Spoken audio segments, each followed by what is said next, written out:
విశ్వామిత్రుడు అయోధ్య అంతఃపురం నుండి వచ్చి నిన్న రాత్రి దర్భల మీద పడుకున్న రామలక్ష్మణులను చూసి, కౌసల్యపుత్రుడైన రామ, తూర్పున సూర్యుడు ఉదయిస్తున్నాడు. నువ్వు నిద్ర లేచి సంధ్యావందనం చేయి. మంచి సమయం వెళ్ళిపోకముందే లేచి దైవ కార్యక్రమాలు పూర్తి చేయంటూ వాళ్ళని నిద్రలేపాడు. రామలక్ష్మణులు లేచి చేయవలసిన పనులు పూర్తి చేసి విశ్వామిత్రుని వెనక వెళ్తున్నారు.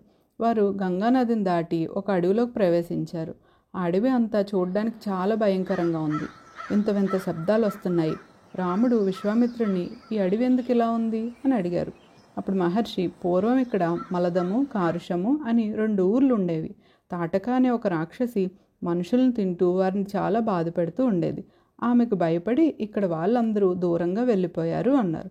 రాముడు, ఈ తాటక ఎవరు అని అడిగాడు. కొన్ని సంవత్సరాల క్రితం సుకేతే అనే రాజుకి పిల్లలు లేక బ్రహ్మ గురించి తపస్సు చేశారు. బ్రహ్మగారు ప్రత్యక్షమై నీకు ఒక ఆడపిల్ల పుడుతుంది అని వరం ఇచ్చారు. కొన్ని రోజులకి సుకేతకి ఒక ఆడపిల్ల పుట్టింది. ఆమె చాలా అందగత్తె.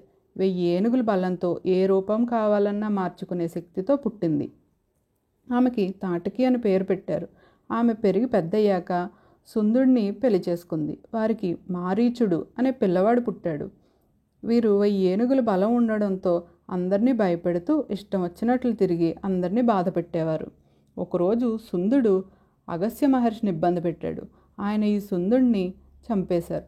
ఆ కోపంతో తాటకి, మారీచుడు అగస్త్య మహర్షిని చంపడానికి ఆయన మీద పడ్డారు. ఆ మహర్షి తాటకిని వికృతి రూపిగా అవ్వు అని, మారీచుడిని రాక్షసి అవ్వు అని శపించారు. అప్పటి నుండి ఆ తాటకి అందరినీ భయపెడుతూ మనుషులను తింటూ ఉంది.